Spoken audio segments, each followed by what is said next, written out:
Hello friend, आज हम लोग कूलाम का नियम पढ़ेंगे। डेविएशन के माध्यम से इसका पूरा फार्मूला निकालेंगे। आइए हम पहले इसका डिफिनेशन देख लेते हैं, कूलाम का नियम क्या होता है। इसके बाद हम बारीकी से पूरा एक एक डिफिनेशन आपको याद करवा देंगे फार्मूला के माध्यम से।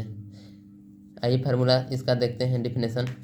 दो स्थिर बिंदु आवेशों के मध्य लगने वाले आकर्षण अथवा प्रतिकर्षण बल दोनों आवेशों के मात्राओं के गुणनफल के समानुपाती तथा उनके बीच की दूरी r के वर्ग के व्युत्क्रमानुपाती होता है। आइए इसका हम लोग फार्मूला देखते हैं। क्या जो जो बोला है डिफिनेशन में वही वही हमको लिखना है बस।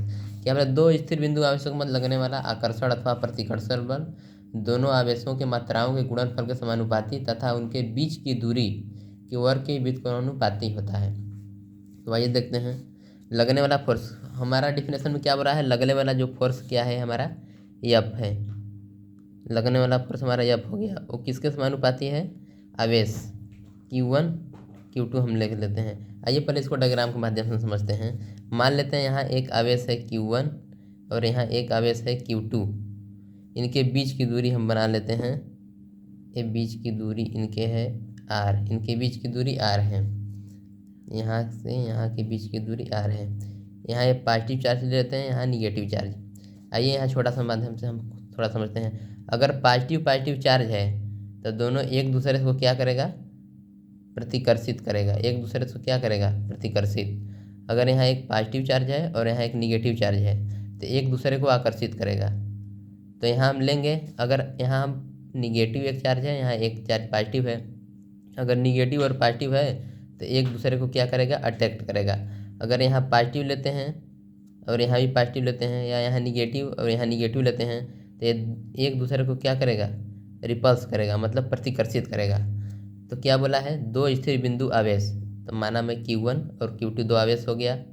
इनके बीच की दूरी क्या हो गई? R। तो दो स्थिर बिंदु आवेशों के मध्य लगने वाला आकर्षण, देखिए अगर प्लस चार्ज है, एक प्लस चार्ज है और एक माइनस चार्ज है, इसके बीच क्या फोर्स लगेगा? आकर्षण वाला। अगर एक माइनस है, दोनों अगर सेम चार्ज हो गया तो रिपल्सन का फोर्स लगेगा, प्रतिकर्षण करेगा। तो यहाँ फोर्स क्या है? एफ इसके समानुपाती है। एफ बराबर एफ समानुपाती, इस चिन्ह जो होता है समानुपाती का चिन्ह होता है Q1 और Q2। और दूसरा में क्या बोला है? बीच की दूरी R के, बीच की दूरी R, एफ जो है बीच की दूरी R के व्युत्क्रमानुपाती। जब हम व्युत्क्रमानुपाती की बात करते हैं तो बट्टे में चला जाता है, तो 1/r²। दोनों के माध्यम से इसको मान लेते हैं समीकरण पहला, इसको मान लेते हैं दूसरा। इसमें दोनों में कॉमन क्या है? हमारा बल की बात की जा रही है, फोर्स की बात की जा रही है।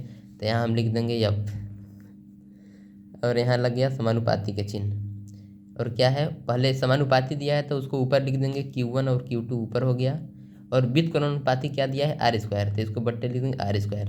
जब यहाँ से समानुपाती का चिन्ह हटेगा तो यहाँ एक नियतांक आ जाता है K, तो यहाँ आ जाएगा एफ बराबर आपका हो जाएगा K Q1 Q2 बट्टे R²।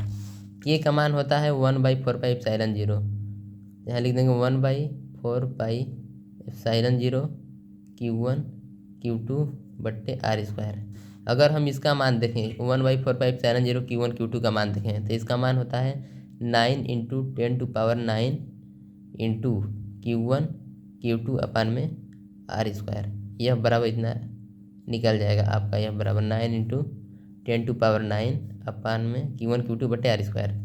इतना, लेकिन आपको पेपर में इतना लिखना है, एफ बराबर K Q1 Q2 अपन में R²। बस इतना तक आपको ले जाना है। इतना 9 × ये सब नहीं लिखना है आपको, जानकारी के लिए बता दिए हैं। Okay, thank you.